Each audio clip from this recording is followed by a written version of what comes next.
Hello everyone. This is your mentor Ekta. I welcome you all on YouTube platform of CC Academy. CC Academy के YouTube platform पर आपका हार्दिक स्वागत।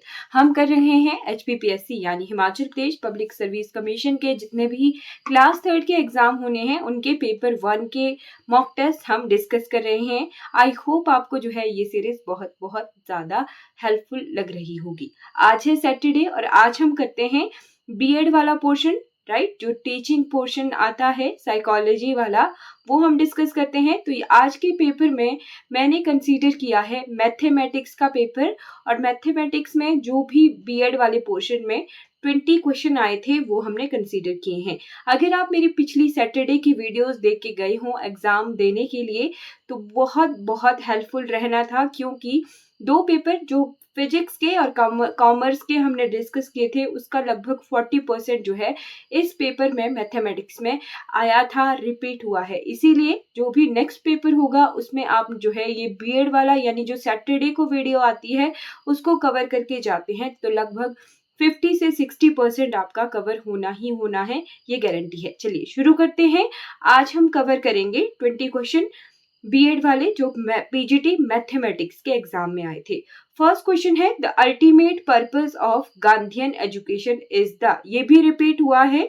जो Gandhian education है उसका ultimate purpose था क्या, तो वो था कि प्रमोशन ऑफ ह्यूमन बीइंग। जो जो क्वेश्चन रिपीट हुआ होगा ना वो मैं आपको साथ साथ में बता दूंगी, ये रिपीटेड क्वेश्चन है। सेकंड क्वेश्चन ये भी रिपीट है, वहां पर पूछा गया था कौन से ईयर में आया था ये 42nd अमेंडमेंट। यहाँ पे पूछा गया है education was brought in concurrent list. Concurrent list कौन सी है, चलिए कमेंट सेक्शन में बताइएगा कि कंकरेंट लिस्ट जो है कौन से शेड्यूल में है हमारे इंडियन कॉन्स्टिट्यूशन में। ये भी क्वेश्चन आ सकता है।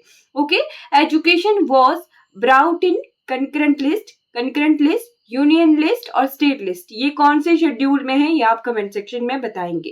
Concurrent list according to which amendment of constitution, तो भारत के जो संविधान में कौन सा संविधान संशोधन था जिसके तहत एजुकेशन को जो है समवर्ती सूची, है ना, ये इंग्लिश मीडियम में ही आया था। कॉन्करेंट लिस्ट को कहते हैं समवर्ती सूची, यानी जहां पर स्टेट और यूनियन दोनों ही जो है चेंजेस कर सकते हैं, अपनी तरह से जो है इसमें रिफॉर्म्स ला सकते हैं, उसी को ही समवर्ती सूची कहा जाता है। तो 42nd अमेंडमेंट कब ये हुई थी, 1976 में। ओके, थर्ड क्वेश्चन क्या है, free and compulsory education was recommended by, ये भी जो है रिपीटेड क्वेश्चन है। फ्री और कंपल्सरी एजुकेशन कौन सी वाले जो कमीशन के तहत लाई गई थी, तो ये आया था कोठारी कमीशन। कभी आया था, 1964 के आसपास ही आया था। ओके, तो कोठारी कमीशन के तहत फ्री एंड कंपल्सरी एजुकेशन को जो है इसने रेकमेंड किया था। Fourth question, which committee was set by the government of India in 1990 to review the implementation of national policy on education 1986।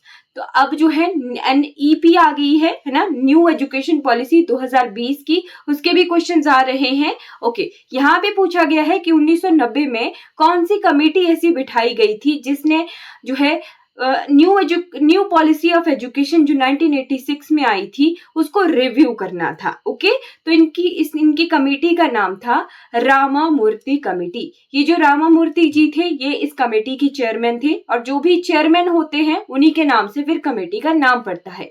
Okay, तो ए करेक्ट रहेगा यहाँ पे Ramamurthy committee.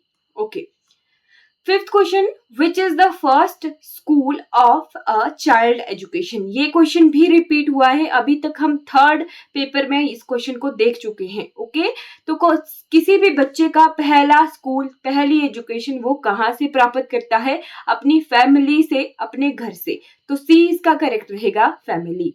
Okay, which committee was appointed to suggest improvement in the university education system, तो university education system में जो है improvement के लिए जो है कौन सी कमेटी थी, तो ये थी जी सेडलर कमीशन, ये आया था। डी ऑप्शन करेक्ट रहेगा।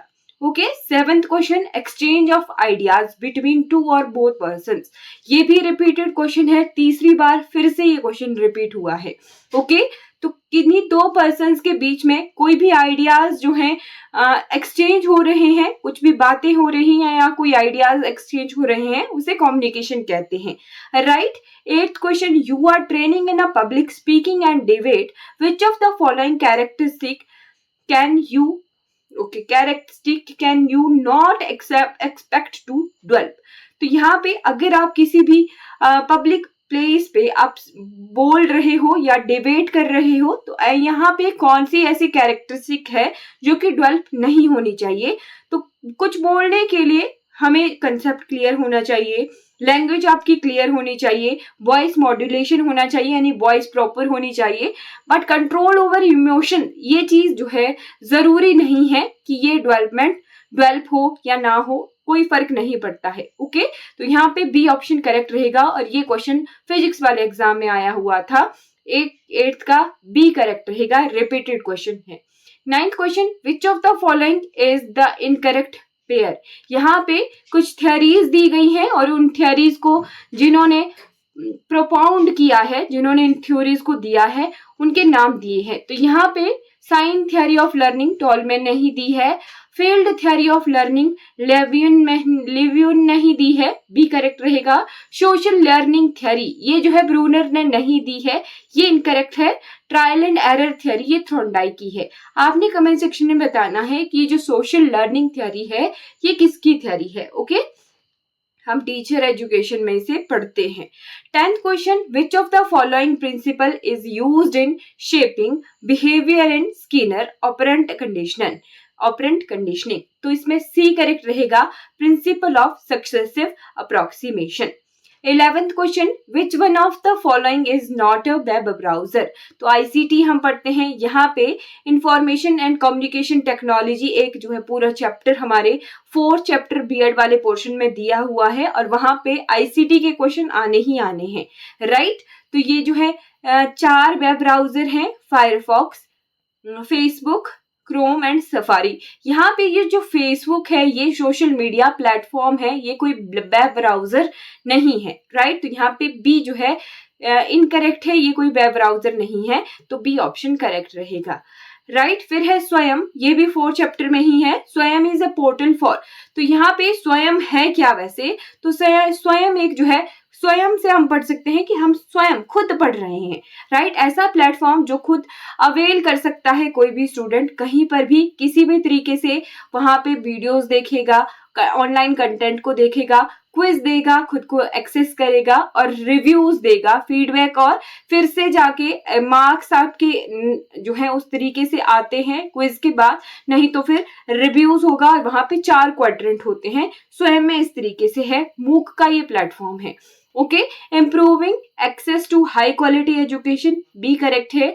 Telecasting high quality education content free of charge, ये जो बी और सी हैं ये दोनों सही है, तो यहाँ पे स्वयं के पोर्टल के लिए जो डी ऑप्शन है वो बिल्कुल करेक्ट है। 13th क्वेश्चन, ये जो है एक वेग क्वेश्चन है, गलत इसका आंसर है। Government has approved the Swayam Prabha project for operationalising how many DTH TV channel. Official answer की के तहत ए आंसर दिया गया है, बट स्वयं प्रभा में 34 चैनल्स हैं। ओके, अब जो है फिर से अपडेट किया गया है स्वयं प्रभा को, प्रेजेंटली यहाँ पर 40 चैनल हैं। तो ये जो लेटेस्ट इंफॉर्मेशन है ये करेक्ट है। अगर आंसर की में जो है चैलेंज करने का हो तो ये आप चैलेंज कर सकते हो। यहाँ पे ऑफिशियल आंसर की के तहत 32 दिया गया है, बट यहाँ इन 4 ऑप्शन में से ऑप्शन नंबर सी करेक्ट होना था 34, और फिर भी ये भी गलत है। प्रेजेंटली स्वयं प्रभा के 40 चैनल हैं और ये जो स्वयं प्रभा के 40 चैनल हैं इनको टेलीकास्ट किस तरीके से किया जाता है, हाँ, ऑनलाइन मूक कोर्सेज ये प्रोवाइड करते हैं। ओके, तो ये स्वयं प्रभा के इंफॉर्मेशन जो लेटेस्ट है वो मैंने यहाँ पे इंक्लूड कर दी है। फिर से आईसीटी का क्वेश्चन है, रैम को कहाँ प्लेस किया जाता है। रैम इज प्लेस्ड ऑन, तो रैम जो है एक तरह से वॉलेटाइल मेमोरी है ना, परमानेंट नहीं है, तो ये मदरबोर्ड पर जो है प्लेस किया जाता है। 15th question, which of the following commission या committee was required exclusively to address teacher education of India। तो ये कमेटी का नाम था जस्टिस वर्मा कमेटी। यहाँ पे मैक्सिमम आपको कमिटीज के क्वेश्चन पूछे गए हैं ज्यादा। ओके, ये क्वेश्चन भी रिपीट हुआ है। 16th question, the internship programme in teacher education has been provide to help. तो इंटर्नशिप प्रोग्राम यानी जो हम टीपी करते हैं, टीचर एजुकेशन है ना, टीचिंग प्रैक्टिस करते हैं, वही चीज है ये इंटर्नशिप। तो टीचिंग प्रैक्टिस क्यों की जाती है? जो भी स्टूडेंट टीचर है, प्यूपिल है ना, उसके ट्रेनिंग के लिए टीपी करवाई जाती है, इंटर्नशिप करवाई जाती है। तो 16 का बी आंसर जो है करेक्ट है और ये रिपीटेड क्वेश्चन है। Okay, 17th question, at the district level, which of the following institution has been entrusted with the responsibility of in-service teacher education for primary and elementary schools? तो district level पे कौन से ऐसे institution हैं वो काम कर रहे हैं प्राइमरी एंड एलिमेंट्री एजुकेशन के, मैं टीचर की एजुकेशन के लिए, है ना, teacher education for primary and elementary school. जो भी डाइट्स होते हैं डिस्ट्रिक्ट लेवल पे, वो जो है डिस्ट्रिक्ट लेवल पे टीचर एजुकेशन के रिस्पॉन्सिबिलिटी को उठा रहे हैं। तो डी ऑप्शन करेक्ट रहेगा, diets. 18th question, board functions of SCERT। SCERT के क्या फंक्शंस हैं? Development of curriculum, text book, training, research and innovation. D option correct रहेगा। 19th क्वेश्चन, ये भी रिपीट हुआ है। ओके, तो which of the following institution is directly responsible for the professional growth of school teachers in India? तो NCERT हमें पता है, क्लियर है। 20th क्वेश्चन, सर्व शिक्षा अभियान, ये भी रिपीट हुआ है। SSA adopted which of the following? तो SSA का क्या मतलब था? उस वक्त जब ये लाया गया था तो वहां पे सभी के सभी को पढ़ाना है ना, सभी की शिक्षा। तो किसी को रिजेक्ट नहीं करना है स्कूल आने के लिए, किसी के रिजेक्शन ना हो, सभी पढ़ें, है ना, यही जो है सर्व शिक्षा अभियान का मोटो था और उसी मोटो को लेके जो है इसकी शुरुआत की गई थी, है ना। तो यहाँ पे बी ऑप्शन करेक्ट रहेगा, जीरो रिजेक्शन पॉलिसी। तो यहाँ पर हम पीजीटी मैथमेटिक्स का पेपर जो है डिस्कस कर चुके हैं कंप्लीटली। आई होप आपको ये जो है वीडियो अच्छी लगी होगी। यहाँ पे हमने देखा था लगभग 45% जो पेपर है वो रिपीट हुआ है, राइट। तो आई थिंक आपके लिए ये आने वाले एग्जाम्स के लिए वीडियो फ्रूटफुल रहेगी। आशा करती हूँ आप इस वीडियो को लाइक शेयर करेंगे और सब्सक्राइब करेंगे। इस वीडियो को देखने के लिए बहुत बहुत धन्यवाद। Thank you so much for watching this video.